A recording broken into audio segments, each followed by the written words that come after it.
Hello, नमस्कार। आज हम बात करेंगे भारतीय संविधान और राज्य व्यवस्था, जिसकी क्लास हम लोग पहले से पढ़ते आ रहे हैं। हम लोग अब जो क्लास होगी वो होगी मूल अधिकारों को लेके। आज जो क्लास होने वाली है उसमें हम जो मूल अधिकार हैं संविधान के भाग 3 में दिए हुए हैं और उनके बारे में चर्चा करेंगे। इसके अलावा इसको एक क्लास में ना लेके इसको 2-3 क्लास में लेंगे ताकि इसको समझते हुए जाएं, क्योंकि भागना हमारा उद्देश्य नहीं है, समझते हुए हमको आगे बढ़ना है इसमें, ताकि जब हम क्वेश्चंस को अटेम्प्ट करें तो हमको अच्छे से समझ में आए। और एग्जाम पॉइंट ऑफ व्यू के अलावा भी हमको एक नागरिक होने के नाते इनको समझना चाहिए। एक ह्यूमन बीइंग होने के नाते भी हमारे जो अधिकार है इनके बारे में हमको अवेयरनेस चाहिए। तो हम लोग इन सभी के बारे में बात करेंगे, लेकिन मैं एक बार बात कर लेता हूँ कि जो हमारी एकेडमी है इसके बारे में। इंट्रा आईएएस एकेडमी ये ऑनलाइन टेस्ट सीरीज प्रोवाइड करवाती है। इसमें ऑल एग्जाम को इसमें इंक्लूड किया गया, मैक्सिमम एग्जाम को। इसके अलावा आप चाहे आर्ट्स बैकग्राउंड से हो, आप चाहे साइंस बैकग्राउंड से हो, या फिर आप कॉमर्स बैकग्राउंड से हो, किसी भी बैकग्राउंड से हो, कोई भी स्ट्रीम हो, कोई सा भी पेपर हो, कोई सब्जेक्ट हो, सबके सेक्शनल मॉक टेस्ट, इसके अलावा टॉपिक वाइज एनसीईआरटी, इसके अलावा सीबीएसई, इन सभी को इंक्लूड करते हुए यहाँ पर टेस्ट सीरीज अपलोड की गई है। आप देखोगे इसके बाद में इनके जो एनालिसिस है वो भी इसमें दिया हुआ है। आप जब पढ़ोगे इनको तो इसमें लगभग भी एवरेज मान के चलता हूं कि 85,000 पेपर हैं। मैं क्वेश्चंस की बात नहीं कर रहा हूं, पेपर बता रहा हूं, इतने 1000 पेपर हैं। और जब आप क्वेश्चंस को एवरेज भी अगर मान लो कि 100 मान के चलते हो एवरेज, तो 85 लाख इसके अंदर क्वेश्चंस हैं। ज्यादा मिलेंगे, इससे कम नहीं मिलेगा, लेकिन मैं फिर भी मान लेता हूं एक बार कि इतना अगर मान लीजिए 80,000 85,000 के अप्रोक्सीमेटली अगर इतने पेपर हैं तो ये बहुत बड़ी संख्या है। अगर आप इनमें अगर किसी सब्जेक्ट को लेके या फिर कोई एग्जाम को लेके, पर्टिकुलर एग्जाम को लेके आप तैयारी करते हैं तो बहुत सारा प्रैक्टिस कर सकते हैं। इसमें आप अपनी तैयारी को बूस्ट कर सकते हैं यहाँ से। और आपकी तैयारी हो भी चुकी है तो आप प्रैक्टिस सेट लगा के आप क्या कर सकते हैं, उसको और सुधार सकते हैं। तो हम लोग उसको डिस्कस करेंगे, आप सभी के लिए है। मैं इसमें कॉन्टेक्ट नंबर मेरा लिखा हुआ है, तो आप चाहो तो इस पे अगर यहाँ समझ में नहीं आए एकेडमी में तो आप मुझसे कॉन्टेक्ट कर सकते हैं, कॉल मैसेज कर सकते हैं। हम लोग आगे बात करते हैं अब इस पे। भारतीय संविधान को हम लोग पढ़ रहे हैं, फंडामेंटल राइट, मौलिक अधिकार या मूल अधिकार। हम लोग इसको पढ़ने से पहले मैं एक बार इसको समझा देता हूं कि जो मूल अधिकार है कि एक्चुअल में ये है क्या। लेकिन मूल अधिकार तो बाद की बात है, तो मूल अधिकार तो कोर भाग आ गया, लेकिन इससे पहले भी और भी अधिकार हैं।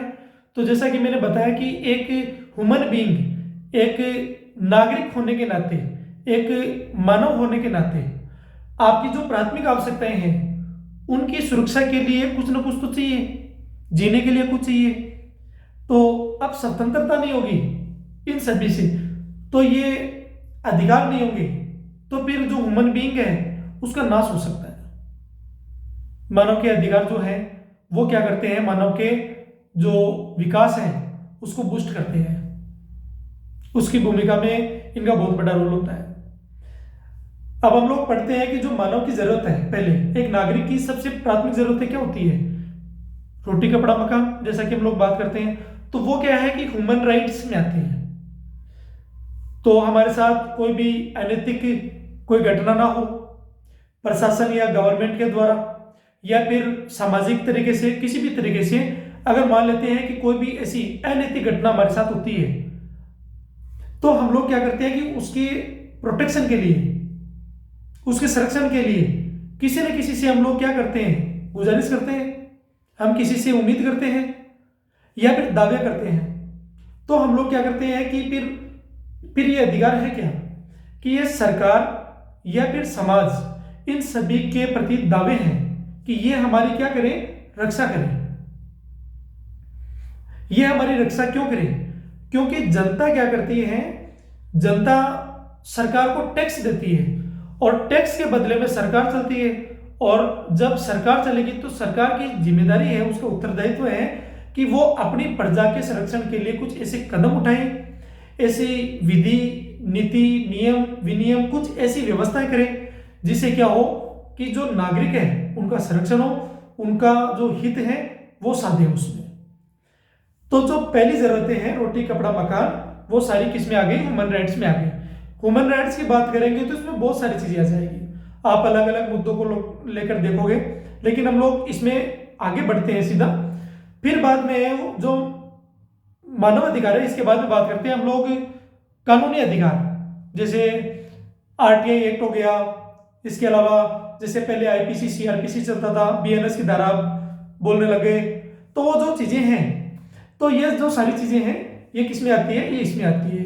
आईपीसी सीआरपीसी, इनमें हम लोग जब पढ़ते हैं कानूनी अधिकारों में, या फिर जो कानूनी व्यवस्था की गई है, इनमें जब आप पढ़ोगे तो इसमें सेक्शन दिए हुए हैं, धाराएं दी हुई है, इसको व्यवस्थित किया हुआ है एक, और सभी में क्या किया गया? उपबंध किया हुआ है कि किसी में कोई अपराध करता है तो किस श्रेणी में है, दूसरा फिर उस अपराध के लिए कौन सा दंड का प्रावधान किया गया है, या उसके लिए कोई और व्यवस्था की हुई है, तो वो उसमें पढ़ते हैं कानूनी रूप से। जो जुडिशरी सिस्टम चलता है वहां से, जो न्यायपालिका का सिस्टम चलता है वो। अब हम लोग फिर बाद में पढ़ते हैं, पहले मानवाधिकार हो गया, उसके बाद में कानूनी अधिकार हो गए। अब हम लोग आगे पढ़ते हैं इसमें संवैधानिक अधिकार, जो संविधान में जिनकी व्यवस्था की हुई जिन अधिकारों की, उनकी बात करते हैं। मूल अधिकारों के अलावा जितने अधिकार हैं वो सारे संवैधानिक में आते हैं, जिनका उल्लेख संविधान में किया गया है। कुल मिला के बात ये है। लेकिन फिर बाद में अब 3 प्रकार के अधिकार हो गए, चौथा कौन सा हो गया? तो चौथा प्रकार का अधिकार कौन सा हो गया? जो कोर में है, जो सबसे इंपॉर्टेंट है, वो है मूल अधिकार, फंडामेंटल राइट्स। ये संविधान के भाग 3 में अनुच्छेद 12 से लेकर 35 तक इसमें व्यवस्था की गई है। जो मेन अधिकार है वो आर्टिकल 14 से लेके स्टार्ट होते हैं, 14 से स्टार्ट होते हैं, जहां से समानता, फिर बाद में आप 18 तक पढ़ते हैं इसको, फिर 19, 20, 21 और 22 बाद में स्वतंत्रता पढ़ते हैं, फिर बाद में आप जो शोषण का है वो पढ़ते हैं 23 और इसको, फिर बाद में जो धार्मिक स्वतंत्रता है 25 से 28 का, फिर जो संस्कृति वगैरह है तो हम लोग 29, 30 तक पढ़ते हैं, फिर आगे वो हम लोग आगे पढ़ते हैं 35 तक इसको। हम लोग बात करते हैं सबसे पहले आर्टिकल जो 12 है और 13, इनके बारे में बात करेंगे। आर्टिकल 12 में क्या दिया हुआ है और 13 में क्या दिया हुआ है। सबसे इंपॉर्टेंट एक तो पहला कि राज्य की जो परिभाषा है आर्टिकल 12 में, उस राज्य की परिभाषा में किसको इंक्लूड किया गया है। जैसे संसद हो गया, विधानमंडल हो गए, जो स्थानीय सरकार हो गई, मतलब स्थानीय सरकार में जैसे नगर पालिका हो गई, पंचायतें हो गई, आप राज्य सरकार को इंक्लूड कर सकते हैं, राज्य स्तर पे, सेंट्रल गवर्नमेंट पे आप केंद्र सरकार को या पार्लियामेंट, इन सबको इंक्लूड कर सकते हैं, प्रशासन को आप इसमें इंक्लूड कर सकते हैं। तो हम लोग इसमें इन सब की चर्चा करेंगे। इसके अलावा जब हम आर्टिकल 13 को पढ़ेंगे तो उसमें दिया हुआ है कि वे जो कानूनी व्यवस्थाएं हैं, जो मूल अधिकार है, इनका कोई नुकसान ना करें। यदि सरकार, संस्थाएं या फिर प्रशासन कुछ भी ऐसा कोई काम करती है जिससे मूल अधिकारों का हनन होता है, तो उसके खिलाफ जो न्यायपालिका मूल अधिकारों का संरक्षण करता है, तो वो क्या करती है, इसके खिलाफ क्या एक्शन लेती है, क्या क्या व्यवस्था उसमें इंक्लूड किया गया है। इसमें जुडिशियल जो रिव्यू है, न्यायिक समीक्षा, इसके अलावा आप देखते हैं कि अगर मान लो कि कोई भी सरकार कोई ऐसा कानून लेके आती है जिसके तहत क्या होता है कि जो मूल अधिकारों का हनन होता है, उसकी स्वतंत्रता, उसकी समानता, या उसका शोषण होता है, या उसके धार्मिक व्यवस्था को अगर कोई ठेस पहुंचती है, तो उसको लेके अगर कोई दावा करता है, चाहे जो हाई कोर्ट है उसमें 226 के तहत और सुप्रीम कोर्ट में आर्टिकल 32 के तहत, यदि ये रिट पिटिशन करता है, अगर जाता है, तो उसके संरक्षण के लिए खड़ी रहती है। हम इन सब चीजों के बारे में आराम से बात करेंगे डिटेल से। तो मैंने एक बार ब्रीफ एरिया में आपको बता दिया। अब मैं एक बार थोड़ा सा और बता देता हूं कि जो ये राइट्स हैं, फंडामेंटल राइट्स, आखिर ये आए कहां से। तो आप पढ़ते हैं कि वैसे तो बिल्स ऑफ राइट्स जो है अमेरिका का संविधान है, वहां से हमने इसमें लिया है, वहां से कॉन्सेप्ट है। लेकिन वो कॉन्सेप्ट वो जो है ये आया कहां से एक्चुअल में, तो आप देखते हैं 1215 में ब्रिटेन के अंदर जो मेग्ना कार्टा है, वहां से इसको मूल अधिकारों का जनक बोलते हैं, वहां से इसको जनक बोला जाता है मूल अधिकारों का। 1215 में ब्रिटेन के अंदर मेग्ना कार्टा। अब फिर बाद में ये अमेरिका, उसके बाद में हम लोग जब आज भारत में इसको पढ़ रहे भारत के संविधान में, तो हम लोग आगे पढ़ते हैं। हम लोगों ने इतना कुछ समझ लिया, और इसमें और धीरे धीरे जब भी आपको समझाने की जरूरत पड़ेगी तो मैं इसमें आपको क्या करूंगा और समझा दूंगा। हम लोग आगे पढ़ते हैं। थोड़ा सा साउंड का इशू हो सकता है, लेकिन मेरी रिक्वेस्ट है कि आप लोग है ना, मैं जो पढ़ा रहा हूँ, जो आपको बता रहा हूँ, उन चीजों पर ध्यान दीजिए। हो सकता है कि साउंड थोड़ा सा साउंड क्या है कि मतलब थोड़ा सा इशू हो सकता है, ऐसा। हम लोग पढ़ते हैं। भारतीय संविधान हम पढ़ रहे हैं मौलिक अधिकार भाग 3 आर्टिकल 12 से 35 तक। लेकिन हम लोग इसमें सबसे पहले क्या पढ़ेंगे? भारतीय संविधान भाग 3 मौलिक अधिकार आर्टिकल 32 और 13, 12 और 15, इसको लेके हम लोग पढ़ेंगे।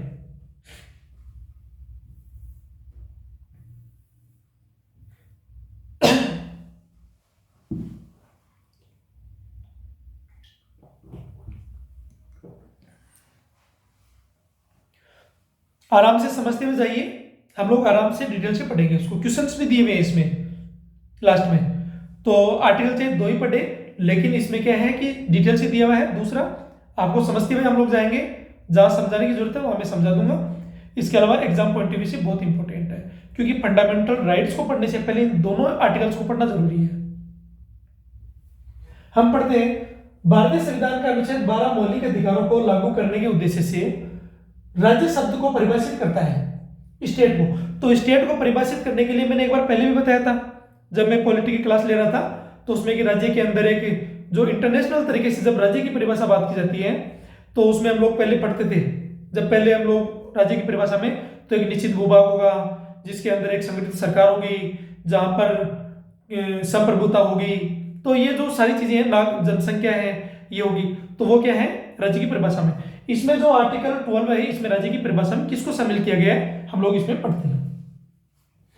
प्रत्येक राज्य की, देखिए इसमें क्या कर रखा है कि इसमें भारत की सरकार, सेंट्रल गवर्नमेंट और संसद, पार्लियामेंट, प्रत्येक राज्य की जो सरकार है और विधानमंडल तथा भारत के भूभाग के भीतर या भारत सरकार के नियंत्रण में स्थित सभी स्थानीय एवं अन्य प्राधिकरण इसमें शामिल है। यह परिभाषा महत्वपूर्ण है क्योंकि मौलिक अधिकारों का दावा राज्य के विरुद्ध किया जाता है, जिससे यह सुनिश्चित होता है कि इन निकायों द्वारा की गई कार्यवाही व्यक्तिगत अधिकारों का उल्लंघन न करें। आर्टिकल 12 के अंतर्गत राज्य में निम्नलिखित शामिल है। क्या क्या चीज शामिल है देख लीजिए। भारत की सरकार और संसद, इससे तात्पर्य संघ की कार्यपालिका और विधायिका से है। देखिए इसमें न्यायपालिका को शामिल नहीं किया गया, क्योंकि भारत में जो न्यायपालिका है वो स्वतंत्र है और एकीकृत है। देखिए प्रत्येक राज्य की सरकार और विधानमंडल, इसमें राज्यों के कार्यकारी और विधायी निकाय शामिल हैं। सभी स्थानीय और अन्य प्राधिकरण, यह एक व्यापक श्रेणी है जिसमें निम्नलिखित चीजें शामिल है। क्या क्या चीजें? नगर पालिकाएं और पंचायतें। अन्य प्राधिकरण कौन से होते हैं? इसमें वैधानिक निकाय और सरकार द्वारा नियंत्रित संस्थान शामिल है। सरकार द्वारा नियंत्रित मतलब, देखिए सरकार जिस संस्था को फंड जारी करती है, सरकार किसी भी संस्था को, किसी को भी अगर फंड देती है तो उसको कंट्रोल भी करती है। वो सारी चीजें राज्य में शामिल होगी। जो प्राइवेट है, निजी है, जिसके ऊपर सरकार का कोई आधिपत्य नहीं है, कंट्रोल नहीं है, वो स्वतंत्र है इन सब चीजों से, वो राज्य की परिभाषा में नहीं है आर्टिकल 12 में। ठीक है, हम लोग आगे बात करते हैं, ताकि इसमें बिजली बोर्ड और विश्वविद्यालय जैसी संस्थाओं को भी शामिल किया जा सके, क्योंकि इनको सरकार रेगुलेट करती है, कंट्रोल करती है, क्योंकि इनको फंड जाता है इसलिए। आर्टिकल 12 के प्रमुख पहलू, दायरा क्या है इसका? यह एक व्यापक परिभाषा का उद्देश्य मौलिक अधिकारों को यथासंभव व्यापक रूप से लागू करना है। परिवर्तन, यह स्पष्ट करता है कि मौलिक अधिकार मुख्य रूप से राज्य और उसके अधिकारों के विरुद्ध लागू किए जा सकते हैं। क्या कह रहा है कि मौलिक अधिकार मुख्य रूप से राज्य, स्टेट और उसके अधिकारियों, प्रशासन के विरुद्ध लागू किए जा सकते हैं। न्यायपालिका, न्यायपालिका को अपने न्यायिक कार्यों के निष्पादन के समय राज्य नहीं माना जाता है। जब अपनी प्रक्रिया में होती है, सॉल्यूशन में, अपने कार्यवाही में, तब उसको स्टेट में नहीं माना जाता, लेकिन प्रशासनिक कार्यों के निष्पादन के समय इसे राज्य माना जाता है। यदि वो कोई ऐसा काम करती है कि वो अपनी जुडिशरी सिस्टम से अलग होके वो एक एडमिनिस्ट्रेटिव अगर एक्शन एक्टिविटी में आती है, तब उसको क्या किया जाता है, उसको इसमें शामिल, राज्य में शामिल किया जाता है। सार्वजनिक बनाम निजी निकाय, इसको पढ़ते आगे। हालांकि प्राथमिक उद्देश्य नागरिकों को राज्य की कार्यवाही से बचाना है, लेकिन न्यायिक रूप से इस परिभाषा की व्याख्या करते हुए इसमें कई सार्वजनिक और निजी संस्थाओं को भी शामिल किया गया है जो सरकारी कार्य करती है। मैंने जैसा कहा कि सरकार द्वारा जिसको फंड मिलता है, सरकार उसी को केवल इसमें क्या किया जाएगा, इसमें राज्य की परिभाषा में शामिल किया जाएगा, अन्यथा नहीं किया जाएगा। हम थोड़ा सा इसका जो हिस्टोरिकल बैकग्राउंड है इसको पढ़ लेते हैं। अनुच्छेद 7 अनुच्छेद अभी 12 के मसौदे पर 25 नवंबर 1948 को 25 नवंबर 1948 को बहस हुई थी। यह मौलिक अधिकारों पर भाग 3 के लिए एक प्रवेश द्वार का प्रावधान था। इसने भाग में प्रयुक्त राज्य शब्द को क्या किया, परिभाषित किया। विधानसभा के सदस्यों को चिंता थी कि अनुच्छेद की शब्दावली बहुत अस्पष्ट है और कुछ ने संशोधन प्रस्ताव रखे। एक सदस्य ने अन्य प्राधिकरण शब्द पर आपत्ति जताई क्योंकि इससे लगभग हर सरकारी एजेंसी या अधिकारी राज्य के दायरे में आ जाएंगे। दूसरे सदस्य ने तर्क दिया कि जिला बोर्डों और नगर पालिकाओं को राज्य कहना अनुचित है। मसौदा समिति ड्राफ्टिंग कमेटी के अध्यक्ष ने स्पष्ट किया कि अन्य प्राधिकरण से तात्पर्य उन प्राधिकरणों से है जिन्हें कानून बनाने की शक्ति या विवेकाधिकार प्राप्त है। उन्होंने आगे कहा कि भाग 3 के अंतर्गत आने वाले विभिन्न संस्थाओं की सूची बनाना जटिल होगा, इसलिए इस संदर्भ में राज्य शब्द उपयोगी है।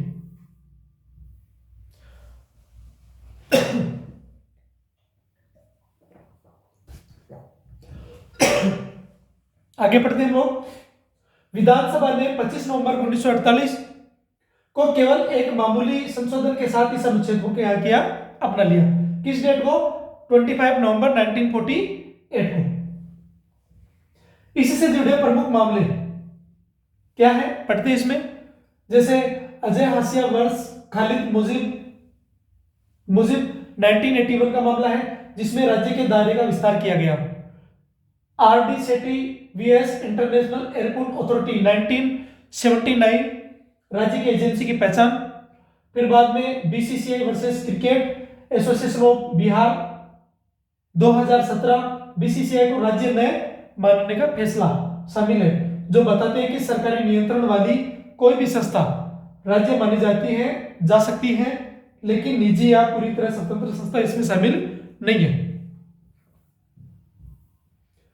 आर्टिकल 12 से जुड़े हुए कुछ जो केस हैं उनको पढ़ते हम लोग।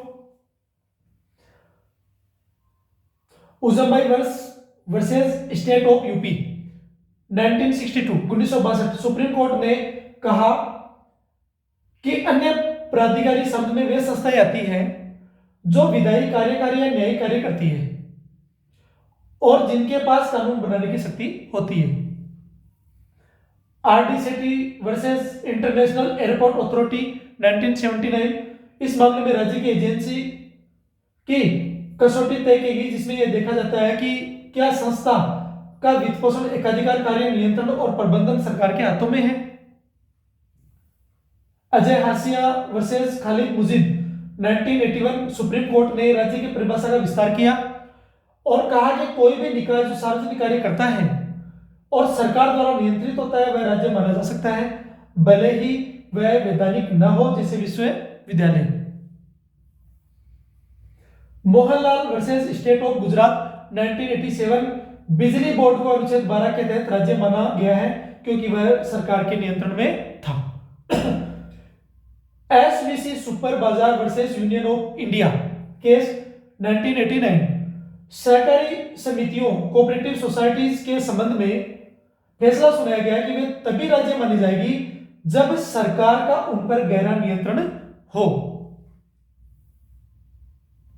BCCI versus cricket association of Bihar 2017 supreme court ने बीसीसीआई को राज्य मानने से इनकार कर दिया क्योंकि यह न तो कानूनी द्वारा स्थापित है, न ही सरकार के गहरे नियंत्रण में है, बल्कि एक निजी संस्था के रूप में कार्य करती है। भाग 3 आर्टिकल 13। तो हमने क्या किया, 12 के बारे में पढ़ लिया।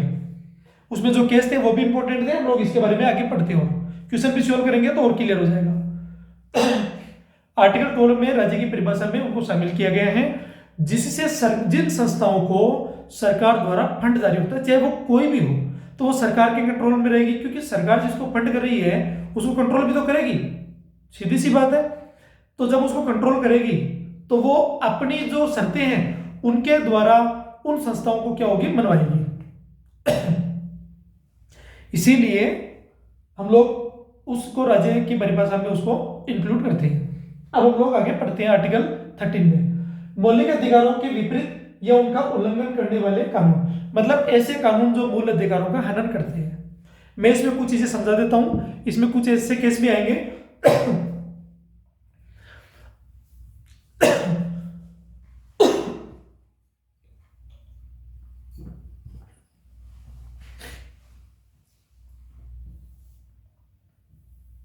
हम लोग थोड़ा सा एक बार इसमें समझ लेते हैं।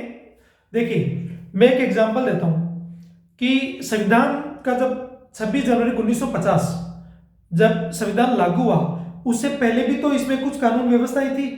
तो जो पहले के कानून व्यवस्था थी, कानून जो थे पहले के, वो मूल अधिकारों का यदि उल्लंघन करते हैं तो उनको क्या किया जाएगा, या तो समाप्त कर दिया जाना चाहिए। लेकिन इसमें व्यवस्था की, उसको फिल्ट्रेशन की व्यवस्था की। मैं एग्जांपल देता हूं कि मान लेते हैं कि हम लोग एक बड़ी छलनी ले लेते हैं और उसके अंदर उन अधिकारों को डालते हैं, ऐसे कानूनों को डालते हैं जो उसमें से फिल्टर होके आ जाता है, जो निकल जाता है। इसका मतलब उसको इसमें शामिल कर लिया जाता है कि उनको निरस्त नहीं किया जाएगा, उनको खराब, उसको खत्म नहीं किया जाएगा। क्यों? क्योंकि वो मूल अधिकारों का हनन नहीं कर रहे। लेकिन कुछ ऐसे जो उस छलनी से क्या हुआ, वो निकल नहीं पाए, वहीं अटक गए। इसका मतलब उसके लिए युक्त युक्त प्रबंधन किया गया है, इसमें उनका मैनेजमेंट किया गया है। इसके लिए दो प्रकार के इसमें जो प्रिंसिपल्स है, थ्योरी भी आती है, इसमें रूल्स भी आते हैं, तो उनको हम लोग इसमें पढ़ेंगे। आगे पढ़ते हैं। इस संविधान के प्रारंभ होने से ठीक पहले भारत के भूभाग में लागू सभी कानून, जहां तक वे इस भाग के प्रावधानों के साथ असंगत है, मेल नहीं खाते हैं, उनका नुकसान करते हैं, ऐसी असंगति की सीमा तक शून्य होंगे। वो जहां तक, मैंने कहा कि छलनी है, जितने फिल्टर होके आ गए वो उसको नुकसान नहीं पहुंचा रहे, वो संगत हो गए। जो अटक गए वो असंगत है, इसका मतलब उनके लिए व्यवस्था की गई है, उनके लिए बात की गई है। हम लोग पढ़ते आगे। आप आराम से समझ रहे हैं जो मैं कह रहा हूं, कि जो कानून बनाए हुए पहले से, यदि वो आज मूल अधिकारों का हनन नहीं करते हैं तो उनको क्या किया गया, उनको शामिल किया गया है। और जो नुकसान कर रहे हैं उनका, मूल अधिकारों का, या उनको हनन कर रहे हैं, तो उनके लिए क्या किया गया है, व्यवस्था की गई है अलग से। ठीक है। राज्य ऐसा कोई कानून नहीं बनाएगा जो इस भूभाग द्वारा प्रदत्त अधिकारों को छीन ले या फिर कम कर दे, और इस खंड के उल्लंघन में बनाया गया है कोई भी कानून उल्लंघन की सीमा तक क्या होगा, वो शून्य हो जाएगा। वो इस अनुच्छेद में जब तक संदर्भ से अन्यथा अपेक्षित न हो। क्या मतलब इसका, आगे पढ़ते हैं इसमें। कानून में भारत के भूभाग में कानून का बल रखने वाला कोई भी अध्यादेश, आदेश, उपनियम, नियम, विनियम, अधिसूचना, प्रथा, रीति और रिवाज इसमें शामिल है। क्या चीज शामिल है? अध्यादेश, आदेश, उपनियम, नियम, विनियम, अधिसूचना, प्रथा, रीति, रिवाज, ये सारी चीजें। प्रथा क्या होती है? जिसको समाज द्वारा मान्यता मिल जाती है, या उस समय जब आप लोग पढ़ते हैं, हम कभी चर्चा करेंगे तो इसके बारे में डिटेल से बात करेंगे। अभी आगे बढ़ते हैं। प्रचलित कानून, भाई समझा देता हूं कि कोई भी राजनीतिक व्यवस्था जब समाज में वो बनी रहती है और समाज के दायरे से उसका इंटरकनेक्शन रहता है, तो वो क्या करती है कि वो जो प्रथा थी उसको मान्यता प्राप्त हो जाती है। जब कोई व्यवस्था बनती है और उसको मान्यता प्राप्त हो जाती है तो प्रथा बन जाती है वो, फिर वही आगे व्यवस्था चलती आती है। ठीक है, आगे बढ़ते हैं। प्रचलित कानून में भारत के भूभाग में इस संविधान के प्रारंभ होने से पहले किसी विधानमंडल या अन्य सक्षम प्राधिकारी द्वारा पारित या निर्मित कानून शामिल हैं, जो पहले निरस्त नहीं किए गए हो, भले ही ऐसा कोई कानून या उसका कोई भाग उस समय या तो पूरी तरह से किसी विशेष क्षेत्र में लागू न हो। इस अनुच्छेद की कोई बात अनुच्छेद 368 के अधीन किए गए इस संविधान के किसी संशोधन पर लागू नहीं होगी। आर्टिकल 368 को हम लोग डिटेल से पढ़ेंगे, जिसमें अगर संविधान में संशोधन करना हो, कुछ केस आएंगे जिसको पढ़ेंगे कि अगर संविधान में कहीं पर भी संशोधन करना हो तो हम कर सकते हैं। लेकिन बाद में जो एक केस आता है केशवानंद भारतीवाल, और जब उसको पढ़ेंगे तो उसमें एक व्यवस्था दी गई कि उससे पहले तक वहां तक कि संविधान में कहीं पर भी आप चाहो तो आप क्या कर सकते हो, संशोधन कर सकते हो, लेकिन उससे जो बेसिक स्ट्रक्चर है, मूल ढांचा, उसकी अवधारणा वहां से आई, न्यायपालिका ने वो सुनिश्चित की। तो और उन्होंने बताया कि मैं हम समय समय पर बताएंगे कि बेसिक स्ट्रक्चर में क्या क्या चीजें आती है, हम लोग इसमें पढ़ेंगे कि उसमें क्या क्या चीजें हैं। हम लोग आगे पढ़ते हैं कि उसको नुकसान नहीं पहुंचना चाहिए, बाकी आप चेंज कर सकते हो कि संसद कुछ भी कर सकती है। न्यायपालिका और पार्लियामेंट दोनों के बीच में क्या होता था, झगड़ा चलता था इस चीज को लेके कि कौन पावरफुल है, कि सरकार पावरफुल है या फिर जुडिशरी, न्यायपालिका, दोनों के लेकर। और जुडिशरी का काम है कि वो मूल अधिकारों की इनका रक्षा करे। तो वो क्या करती है, समय समय पर देखती रहती है कि कोई भी सरकार या संस्था अगर कोई ऐसा कानून या ऐसी कोई विधि का निर्माण कर रही है जिससे मूल अधिकारों का हनन होता है, तो वो क्या करता है, उसको समाप्ति भी कर सकती है। या फिर उसके लिए व्यवस्था करती है कि अगर मान लेते हैं कि 10 पॉइंट कोई बनाए गए हैं, मैं एग्जांपल देता हूं कि सरकार ने कोई कानून बनाया और सरकार ने कानून बनाया और उसके अंदर 10 पॉइंट दिए कि लोगों को ये 10 नियम फॉलो करने होंगे, लेकिन जुडिशरी ने क्या किया, जो न्यायिक समीक्षा की उसकी, और जब न्यायिक समीक्षा की तो उसे चेक किया उन्होंने और कहा कि इसमें जो 5 पॉइंट है वो तो लोगों के लिए ठीक है, लेकिन जो 5 पॉइंट है वो लोगों के लिए ठीक नहीं है, आप ना 5 पॉइंट को रहने दीजिए, जो बाकी के 5 पॉइंट है इसमें सुधार कीजिए। फिर न्यायपालिका जो पार्लियामेंट है फिर इसको वापस क्या करती है, प्रोसेस में लेती है, और प्रोसेस में लेती देखती है, फिर वो उसमें 3 पॉइंट को हटा देती है, फिर 2 पॉइंट और रह गए। लेकिन फिर न्यायपालिका फिर देखती है तो कहती है कि अभी भी 3 पॉइंट इसमें सही हो गए, पहले 5 थे अब 3 और हो गए, ठीक है 8 हो गए, अब इन 2 पॉइंट को और शामिल, इनको और रिफॉर्म कर लीजिए, या तो आप इसको हटा दीजिए या फिर इसको। यदि वो उसको हटा देते हैं तो जैसी स्थिति 8 पॉइंट जिसको न्यायपालिका कहती है कि अब नागरिकों का जो मूल अधिकार है उसका हनन नहीं है, तो इसको आप लागू कर सकते हैं, इसको जो एग्जीक्यूटिव बॉडी है वो इसको क्रियान्वयन कर सकती है, तब जाके वो यहां से क्या होता है, परमिशन मिलती है। यदि उनको जहां जहां लगता है तो वो क्या करती है, वहां उसको रोक देती है। ठीक है, ये बात आपको समझ में आ गई कि न्यायपालिका की भूमिका क्या है मूल अधिकारों को लेके।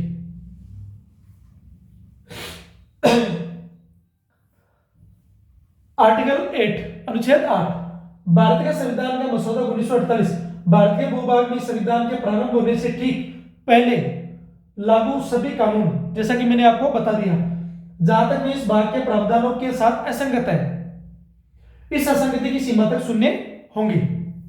राज्य ऐसा कोई कानून नहीं बनाएगा जो इस भाग द्वारा प्रदत्त अधिकारों को छीन ले या कम कर दे, और इस खंड के उल्लंघन में बनाया गया कोई भी कानून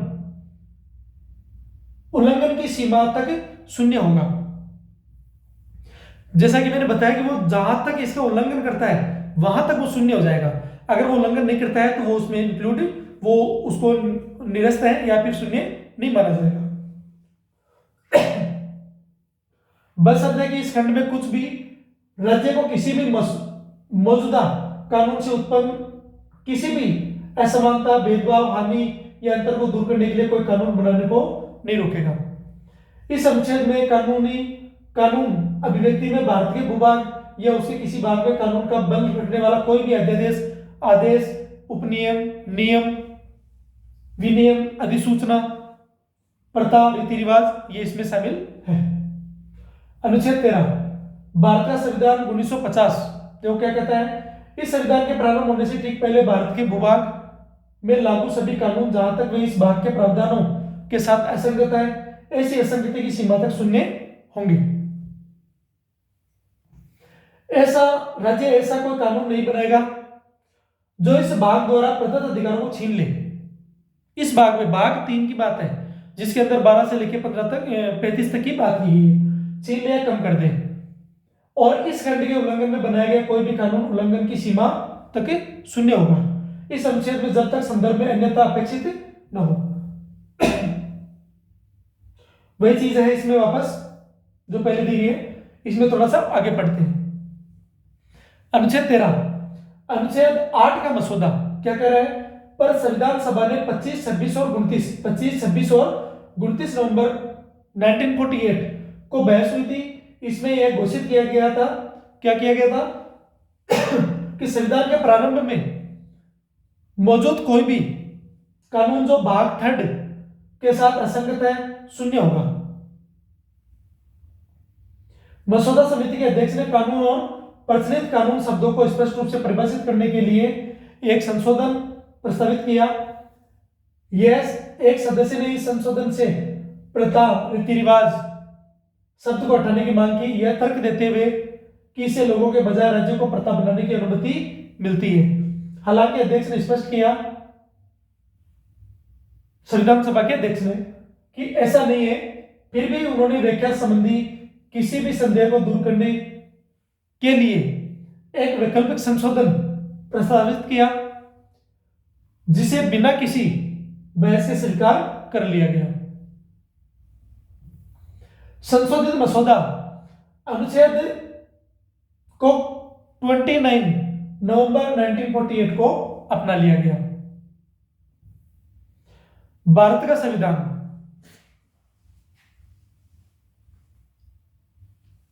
भारतीय संविधान का अनुच्छेद 13 एक महत्वपूर्ण प्रावधान है जो न्यायिक समीक्षा, जुडिशियल रिव्यू की नींव रखता है। यह घोषणा करता है, भारतीय संविधान अनुच्छेद 13 एक महत्वपूर्ण प्रावधान है जो न्यायिक समीक्षा, जुडिशियल रिव्यू की नींव रखता है। यह घोषणा करता है कि कोई भी कानून जो नागरिकों को मौलिक अधिकारों को छीनता है या कम करता है, वह उस सीमा तक शून्य होगा। ये जो न्यायिक समीक्षा है, ये भारतीय संविधान, ये क्या नाम है, अमेरिका के संविधान से लिया हुआ है। अनुच्छेद 13 का मुख्य उद्देश्य न्यायपालिका को यह शक्ति देता है कि वह यह सुनिश्चित करे कि संसद या राज्य विधानमंडल द्वारा बनाए गए कानून संविधान के भाग थर्ड में दिए गए मौलिक अधिकारों के साथ असंगत न हो। यह नागरिकों के मौलिक अधिकारों का संरक्षक है। कौन? न्यायपालिका। और न्यायपालिका, जब हम लोग बात करते हैं कि सुप्रीम कोर्ट में जा सकते हैं अनुच्छेद 32 के तहत, और हाई कोर्ट में जा सकते हैं अनुच्छेद 226 के तहत। 227 में भी व्यवस्थाएं हैं, लेकिन 226 रीट पिटीशन इसमें हम कर सकते हैं, डायरेक्ट जा सकते हैं इसमें। कभी जब सुप्रीम कोर्ट और हाई कोर्ट पढ़ेंगे तो इसकी जो प्रोसेस है कि कोई नागरिक अगर डायरेक्ट दावा करता है तो उसकी प्रोसेस क्या है, मैं वो भी बताऊंगा आपको, लेकिन अभी इसको पढ़ते हैं। आर्टिकल 13 के प्रमुख जो खंड है उनकी बात करते हैं। इसके 4 प्रमुख खंड है, कौन से? आर्टिकल 13(1) संविधान के लागू होने 26 जनवरी 1950 से पहले के वे सभी कानून, इससे समय से पहले के जितने कानून हैं जो मौलिक अधिकारों के प्रावधानों के साथ असंगत है, जैसा कि मैंने वो छलनी का एग्जांपल दिया, उस असंगति की मात्रा तक शून्य माने जाएंगे। जितना क्रॉस कर गए वो नुकसान नहीं करे, और जो वहां अटक गए वो फिल्टर नहीं हो पा रहे, इसका मतलब वो नुकसान कर रहे हैं, वो असंगत है, तो उनको लेके बात की गई है, उनको शून्य माना जाएगा। फिर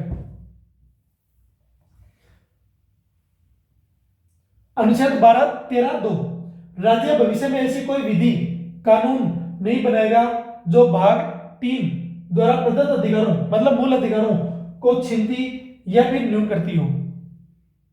इस खंड के उल्लंघन में बनाया गया प्रत्येक कानून उल्लंघन की सीमा तक शून्य होगा। अनुच्छेद 13(3) इस खंड में विधि, लॉ शब्द का व्यापक अर्थ है। इसमें कोई भी अध्यादेश, आदेश, उपविधि, नियम, विधि, अधिसूचना, रूढ़ि, प्रथा, ये सारे देखो विधि प्रकार है शामिल है, जिसे भारत के क्षेत्र में कानून का बल प्राप्त है। 13(4) अनुच्छेद 13(4) यह प्रावधान 24वें संविधान संशोधन अधिनियम 1971 द्वारा जोड़ा गया था, जिसमें कहा गया था कि इस अनुच्छेद की कोई बात, अनुच्छेद 368 जो मैंने बताया था कि जो संविधान में संशोधन करना होता है, संविधान संशोधन की शक्ति जिसमें के अधीन किए गए संविधान के किसी संशोधन पर लागू नहीं होगी। प्रमुख न्यायिक निर्णय और अध्ययन, समय के साथ न्यायपालिका ने अनुच्छेद 13 की व्याख्या में महत्वपूर्ण भूमिका निभाई। कौन कौन से केस देखते हैं इसमें? गोलकनाथ मामला, 1967 सुप्रीम कोर्ट ने शुरू में कहा था कि संसद अनुच्छेद 368 का उपयोग करके भी मौलिक अधिकारों के संशोधन या उन्हें कम नहीं कर सकती है, क्योंकि संशोधन में एक प्रकार की विधि है, जैसा कि उसमें दिया हुआ था। किसमें? ये देखिए, इसमें 13(3) में केशवानंद भारती मामला, ये 1973 का है। यह एक ऐतिहासिक निर्णय था जिसमें सर्वोच्च न्यायालय ने अपने पिछले फैसले को पलट दिया और कोर्ट ने कहा कि संसद मौलिक अधिकारों सहित संविधान के किसी भी हिस्से में संशोधन कर सकती है, जबकि पहले क्या कहा था कि वो संशोधन नहीं कर सकती, लेकिन अब क्या कर रही है? संशोधन कर सकती है, लेकिन उसके लिए एक प्रावधान कर दिया। क्या प्रावधान है? लेकिन संविधान के मूल ढांचे, बेसिक स्ट्रक्चर, ये यहां से ये कॉन्सेप्ट आता है, को नहीं बदल सकती। अब ये क्या है? बेसिक स्ट्रक्चर, मूल ढांचा। इस परिभाषा में समय समय पर न्यायपालिका ने कहा कि हम बताते रहेंगे कि इसमें क्या क्या चीजें शामिल है। देखिए, अब संविधान के मूल ढांचे में क्या चीज शामिल है वो पढ़ते हम लोग। यहां से पूछ सकता है वो क्वेश्चन कि बेसिक स्ट्रक्चर में किनको इंक्लूड किया गया। संविधान की सर्वोच्चता, संविधान देश का सर्वोच्च कानून है। संप्रभु, लोकतांत्रिक और गणतांत्रिक स्वरूप। भारत एक संप्रभु, लोकतांत्रिक और गणतांत्रिक, सोवरेन, डेमोक्रेटिक और रिपब्लिक कंट्री है।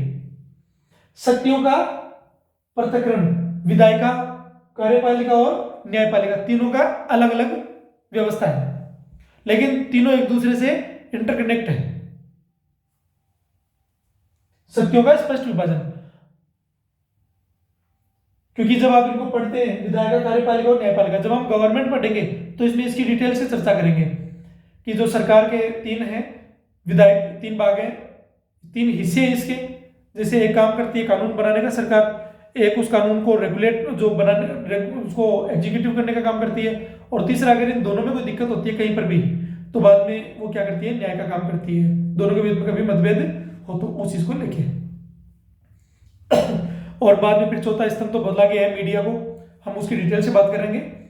लेकिन इसमें देखते हैं ये शक्ति का स्पष्ट विभाजन है, जिसमें विधायिका की शक्ति है, कार्यपालिका की शक्ति और न्यायपालिका की शक्ति है। संविधान का धर्मनिरपेक्ष, सेक्युलर, ऑपसंघीय, फेडरल। हम लोग यहाँ पर क्या है, हम लोगों ने भारत में जब हम पढ़े थे तो यूनियन लिखा हुआ है। राज्य का कोई आधारित धर्म नहीं होगा, कोई आधिकारिक कोई धर्म नहीं होगा, और देश में सरकार जो है इसका संघीय ढांचा होगा। राष्ट्र की एकता और अखंडता, देश की एकता और अखंडता या संप्रभुता को बनाए रखना। न्यायपालिका की स्वतंत्रता, स्वतंत्र और निष्पक्ष न्यायपालिका संविधान के मूल ढांचे का एक अभिन्न अंग है।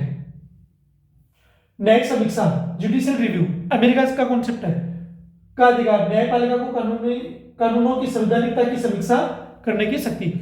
वो जांच कर लेती है कि अगर कोई नागरिकों का अधिकार जो हनन होता है, तो जो फंडामेंटल राइट है उनकी बात है, तो वो क्या कर सकती है इसमें, ये जुडिशियल रिव्यू के तहत क्या कर सकती है, उसको यदि लगता है कि अगर वो उसका हनन कर रहा है तो उसके लिए कुछ प्रबंधन करती है, उसको निरस्त भी कर सकती है, या फिर क्या कर सकती है, उसके लिए व्यवस्था कर सकती है कि आप क्या कर सकते हैं, जैसा मैंने एग्जांपल दिया था 10 पॉइंट का। ठीक है। विधि का शासन, रूल ऑफ लॉ, सभी नागरिक कानून के समक्ष है। आप जब डायसी को पढ़ते हैं तो उसका कॉन्सेप्ट, संसदीय प्रणाली, पार्लियामेंट्री सिस्टम, सरकार का संसदीय स्वरूप जो हमने ब्रिटेन से लिया है, मौलिक अधिकारों और नीति निर्देशक तत्वों के बीच सौहार्द और संतुलन, कल्याणकारी राज्य की स्थापना, वेलफेयर स्टेट का उद्देश्य, स्वतंत्र और निष्पक्ष चुनाव, लोकतंत्र के लिए स्वतंत्र और निष्पक्ष चुनाव आवश्यकता, व्यक्ति की स्वतंत्रता और गरिमा। तो ये सारी चीजें इसमें शामिल है। महत्वपूर्ण केस कौन कौन से इसमें, और आर्टिकल 13 को लेके, शंकरी प्रसाद बनाम भारत संघ 1951 निर्णय क्या है, सर्वोच्च न्यायालय ने कहा कि अनुच्छेद 368 के तहत संविधान में संशोधन और अनुच्छेद 13 के तहत कानून नहीं है, अनुच्छेद 13 के तहत कानून नहीं, इसलिए संसद मौलिक अधिकारों में संशोधन कर सकती है। सज्जन सिंह बनाम राजस्थान राज्य 1965 निर्णय। इस मामले में भी शंकरी प्रसाद के फैसले को दोहराया गया और कहा गया कि संसद के पास मौलिक अधिकारों में संशोधन करने की शक्ति है। आईसी गोलकनाथ बनाम पंजाब राज्य 1969 निर्णय। यह एक बड़ा मोड़ था। कोर्ट ने कहा कि संसद मौलिक अधिकारों में संशोधन नहीं कर सकती क्योंकि संशोधन भी अनुच्छेद 13(3) के तहत कानून माने जाएगी और मौलिक अधिकारों का उल्लंघन नहीं कर सकती, जैसा कि हम लोगों ने पढ़ा था उसमें। केशवानंद भारती बनाम केरल राज्य, इसमें तो मामला ही पलट गया। 1973 निर्णय। इस ऐतिहासिक फैसले ने संविधान की मूल संरचना basic structure of the constitution का सिद्धांत दिया। न्यायालय ने कहा कि संसद संविधान के किसी भी हिस्से में मौलिक अधिकारों सहित में संशोधन कर सकती है, लेकिन संविधान की मूल संरचना को नहीं बदल सकती। अब मूल संरचना में क्या चीज थी हमने ऊपर पढ़ा, वो सारी चीजें इसमें शामिल। मिनर्वा मिल्स बनाम भारत संघ 1980 निर्णय।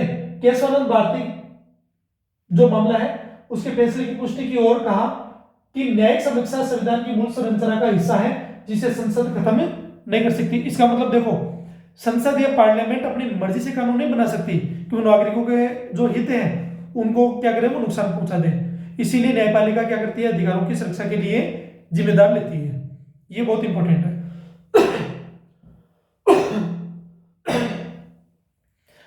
भारतीय युवा वकील संघ बनाम केरल राज्य 2018 सबरीमाला केस निर्णय। यह मामला अनुच्छेद 13 के तहत सामाजिक प्रथाओं, देखते हैं ना कि महिलाओं का मंदिर में जो प्रवेश था जो वर्जित था, जैसे सबरीमाला में महिलाओं का प्रवेश की संवैधानिकता से जुड़ा था, और न्यायालय ने कहा कि ऐसी प्रथा जो मौलिक अधिकारों जैसे समानता का उल्लंघन करती है उन्हें अनुच्छेद 13 के तहत चुनौती दी जा सकती है। इन सभी मामलों ने मिलकर अनुच्छेद 13 की शक्ति और संसद की संशोधन शक्ति के बीच एक संवैधानिक संतुलन बनाया जिसे मौलिक अधिकारों की रक्षा सुनिश्चित होती है। अनुच्छेद 12 और 13 इस पे क्वेश्चन दिए हुए हैं, 10 क्वेश्चन है, उसको पढ़ते हैं। अनुच्छेद 12 के अनुसार राज्य शब्द में क्या शामिल नहीं है? भारत सरकार और संसद दोनों शामिल है। राज्य की सरकार, ये क्या पूछ रहा है कि राज्य शब्द में शामिल नहीं है, ये तो शामिल है। राज्य, किसी राज्य की सरकार और विधानमंडल, ये भी शामिल है। भारत के राज्य क्षेत्र में स्थानीय अन्य प्राधिकार, नगरपालिका और पंचायत की बात की थी वो, इसका मतलब तीनों शामिल है। कोई भी निजी संस्था जो सार्वजनिक कार्य करती है भले ही सरकार का उस पर नियंत्रण नहीं हो, नहीं ऐसा कैसे हो सकता है? सरकार का कंट्रोल तो रहता है, तो ये गलत है, ये नहीं होगा क्योंकि निजी संस्था पे जो राज्य में इसको इंक्लूड नहीं किया गया है। अनुच्छेद 12 में राज्य की परिभाषा में केंद्र सरकार, राज्य सरकार, स्थानीय प्राधिकार, भारत के क्षेत्र में या उसके नियंत्रण में सभी अन्य प्राधिकारी शामिल है। क्षेत्र नियंत्रण में होना चाहिए क्योंकि फंड जारी करती तभी करती है वो ऐसा, लेकिन निजी संस्थाएं जो सीधे राज्य के कार्य क्षेत्र में नियंत्रण है वे शामिल नहीं होती है। ऐसे तो प्राइवेट संस्थाएं गवर्नमेंट को टैक्स देती है लेकिन वो डायरेक्ट उसके रेगुलेशन में नहीं आती है। अनुच्छेद 13 का मुख्य उद्देश्य क्या है? मौलिक अधिकारों को सीमित करना। मौलिक अधिकारों को सीमित करना थोड़ी है, मौलिक अधिकारों का तो संरक्षण करना होता है। मौलिक अधिकारों की सर्वोच्चता स्थापित करना और असंगत कानूनों को अमान्य करना, ये बिल्कुल सही है क्योंकि मौलिक अधिकारों की सर्वोच्चता स्थापित करना और असंगत जो कानून थे उनको अमान्य, जो मूल अधिकारों को नुकसान करते हैं उनको हटा देना, उनको शून्य घोषित कर देना। केवल कानूनों पर लागू करना केवल थोड़ी होगा। राज्य की शक्तियों को बढ़ाना, राज्य की शक्तियों को सीमित करना है ना कि बढ़ाना है। अगर शक्तियों को बढ़ाएंगे तो वो तो फिर मूल अधिकारों का नुकसान करेगी या उनका हनन करेगी, वो कुछ भी कर सकती है गवर्नमेंट। अनुच्छेद 13 मौलिक अधिकारों की श्रेष्ठता सुनिश्चित करता है। यह कहता है कि कोई भी कानून जो मौलिक अधिकारों से असंगत है या उस असंगति की हद तक शून्य इनवैलिड होगा। जहां तक वो नुकसान करता है वहां तक वो इनवैलिड है, बाकी वैलिड माना जाएगा। अनुच्छेद 13(3) के तहत विधि, लॉ शब्द के दायरे में क्या क्या चीजें आती है? हमने पढ़ा था ना, अध्यादेश, नियम, प्रथाएं, वो सारी चीजें। केवल संसद द्वारा पारित अधिनियम गलत, जहां केवल आ रहा है मतलब उन्होंने तो ये एक्सट्रीम से ये आ गया वर्ड। अध्यादेश, नियम, विनियम, प्रथाएं, कोई भी कानून जो भारत में लागू, बिल्कुल सही है। केवल संविधान पूर्व कानून, केवल संविधान पूर्व थोड़ी है, इसका मतलब गवर्नमेंट संविधान के बाद में वो कानून बनाती है और वो मूल अधिकारों का हनन करती है तो वो तो फिर कुछ भी कर सकती है, तो उनको भी इसमें शामिल किया गया है कि वो भी अगर ऐसा करते हैं, चाहे आज भी अगर गवर्नमेंट या जो विधायिका है वो कानून बनाती है ऐसा जिससे मूल अधिकारों का हनन होता है, तो उसको भी न्यायपालिका क्या करती है, जुडिशियल रिव्यू के तहत जांच करके अगर उसको लगता है कि नागरिकों का मूल अधिकार जो है उसका हनन हो रहा है तो उसको शून्य घोषित कर सकती है। वो केवल मौलिक अधिकार, ऐसा भी नहीं है। और ये दूसरा सही है। विधि में अध्यादेश, आदेश, उपविधि, नियम, विनियम, अधिसूचना, रूढ़ि, प्रथाएं शामिल है जो भारत में कानून का बल रखती है।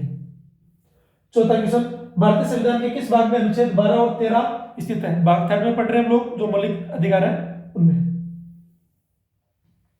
हम लोग इसमें पढ़ चुके हैं, आगे पढ़ते हैं। यदि कोई पूर्व संवैधानिक कानून मतलब 26 जनवरी 1950 से पहले प्री कॉन्स्टिट्यूशनल लॉ मौलिक अधिकारों का उल्लंघन करता है तो उस पर क्या प्रभाव पड़ेगा? सीधी सी बात है, वह पूरी तरह से वैध रहेगा। वैध कैसे होगा? मैंने जो छलने का एग्जांपल दिया था कि जितने अगर मान लो कि उसमें छल के निकल जाते हैं तो वो तो मूल अधिकारों का हनन नहीं करते, तो उनको तो दिक्कत नहीं है। जो करते हैं जागरूक है वो उनको क्या करती है, रेगुलेट करती है, फिर उनके लिए कुछ व्यवस्था करती है, उनको शून्य घोषित कर देती है।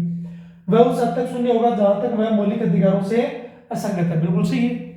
वह हमेशा उसके लिए रद्द किया जाएगा नहीं, हमेशा केवल ऐसा ही। ये जो एक्सट्रीम शब्द है ये क्या करते हैं क्वेश्चंस में जो आप देखते हैं तो मैक्सिमम टाइप में क्या होता है, ये गलत होता है, लेकिन हमेशा उसकी श्योरिटी नहीं है क्योंकि वो लिमिट में रख देता है, उसको बांध देता है, उस पर कोई प्रभाव नहीं पड़ता। कोई प्रभाव नहीं पड़ेगा तो फिर तो मामला ही खत्म हो गया है। प्रभाव पड़ता तभी तो बात चलती है। यदि संसद कोई ऐसा कानून बनाती है जो मूल अधिकारों का उल्लंघन करती है या करता है तो अनुच्छेद 13 के तहत क्या न्याय प्रक्रिया अपनाई जाएगी? उसमें क्या है कि कानून को स्वतः ही रद्द कर दिया जाएगा और कोई सुनवाई नहीं होगी।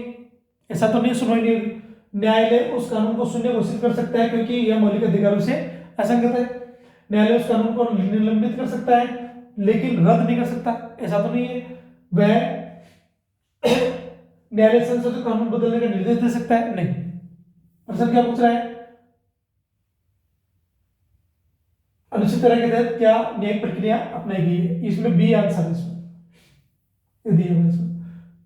न्यायालय उस कानून के शून्य घोषित कर सकता है क्योंकि वह मौलिक अधिकारों से असंगत है। स्पष्टीकरण दिया हुआ है।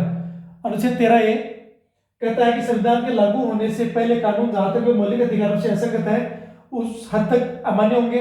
अनुच्छेद 13(2) स्पष्ट करता है कि राज्य ऐसा कोई कानून नहीं बनाएगा जो मूल अधिकारों का उल्लंघन करता है। ऐसा कोई भी कानून उल्लंघन की सीमा तक शून्य होगा। यह न्यायिक समीक्षा के सिद्धांत डॉक्ट्रिन ऑफ जुडिशियल रिव्यू का आधार है। क्वेश्चन नंबर 7, अनुच्छेद 12 के अनुसार राज्य की परिभाषा में क्या शामिल है और न्यायपालिका की स्थिति क्या है? केवल केंद्रीय और राज्य सरकार, न्यायपालिका शामिल नहीं है। ये क्या कह रहा है, सरकार और न्यायपालिका शामिल नहीं है। देखो न्यायपालिका का मैंने क्या कहा कि न्यायपालिका यदि एडमिनिस्ट्रेशन का काम करती है तो फिर उसको राज्य की परिभाषा में शामिल होगा, ऐसे शामिल नहीं किया जाएगा। भारत सरकार, संसद, राज्य सरकारें, विधायिका, स्थानीय प्राधिकार नियंत्रण में अन्य सभी निकाय, न्यायपालिका को भी स्पष्ट रूप से शामिल नहीं किया गया, लेकिन मौलिक अधिकारों के उल्लंघन के मामले में उस पर प्रतिबंध है। मतलब न्यायपालिका भी चाहकर है ना मूल अधिकारों के अंदर क्या कर सकती है, उल्लंघन नहीं कर सकती, उसके लिए भी इसमें व्यवस्था है। आंसर पढ़ लेते डायरेक्ट। भारत सरकार, संसद, राज्य सरकारें, विधायिका, स्थानीय प्राधिकारी या नियंत्रण में अन्य सभी निकाय न्यायपालिका को स्पष्ट रूप से शामिल नहीं किया गया है, लेकिन मौलिक अधिकारों के उल्लंघन के मामले में उस पर प्रतिबंध है। स्पष्टीकरण में वही चीज शामिल है। क्वेश्चन नंबर 8, आर्टिकल 13 भारतीय संविधान के किस सिद्धांत की नींव रखता है और मौलिक अधिकारों की प्रकृति को कैसे प्रभावित करता है? जैसा कि हमने पहले बताया था कि शक्तियों के पृथक्करण का सिद्धांत, सेपरेशन ऑफ पावर, जैसे मैंने बताया था ना कि विधायिका, कार्यपालिका और न्यायपालिका की। फिर बाद में कानून के समक्ष समानता का सिद्धांत, हम लोग पढ़ेंगे इसको जब मूल अधिकार में आगे पढ़ेंगे। आर्टिकल 14 में ये इक्वलिटी बिफोर लॉ, ठीक है। अध्यादेश का सिद्धांत, डॉक्ट्रिन ऑफ एक्लिप्स और न्यायिक समीक्षा, जुडिशियल रिव्यू, बुनियादी संरचना का सिद्धांत, बेसिक स्ट्रक्चर ऑफ डॉक्ट्रिन। अध्यादेश का सिद्धांत, डॉक्ट्रिन ऑफ एक्लिप्स और न्यायिक समीक्षा, जुडिशियल रिव्यू। स्पष्टीकरण क्या है, अनुच्छेद 13 यह स्थापित करता है कि मौलिक अधिकारों से असंगत कानून अध्यारोपण के सिद्धांत के तहत ग्रहण एक्लिप्स मतलब उसको हाइड कर दिया जाएगा, छुपा दिया जाएगा उसको, यानी वे निष्क्रिय हो जाते हैं, न कि पूर्णतः समाप्त, मतलब हाइड हो जाते हैं, खत्म नहीं होते वो। यह न्यायिक समीक्षा के आधार को भी मजबूत करता है, जिससे न्यायालय जांच कर सकते हैं कि कोई भी मौलिक अधिकार का उल्लंघन करता है या नहीं। क्वेश्चन नंबर 9, भारतीय संविधान के अनुच्छेद 12 के तहत राज्य शब्द में निम्नलिखित में से क्या शामिल नहीं है? क्या शामिल है? भारत की सरकार और संसद, ये तो शामिल है। किसी राज्य की सरकार और विधानमंडल, ये भी है। भारत के राज्य क्षेत्र के भीतर, लेकिन ये क्वेश्चन हमने पढ़ लिया पहले से, कोई भी निजी संस्था या व्यक्ति जो राज्य के नियंत्रण में नहीं है, ये सारी चीजें हम लोगों ने पहले पढ़ ली। एक पॉइंट पढ़ लेते हैं एक्स्ट्रा, कि भारत सरकार के नियंत्रण में अन्य प्राधिकारी जैसे ओएनजीसी, सेल आदि जिन पर अदालत ने फैसला सुनाया है, वे राज्य का हिस्सा है।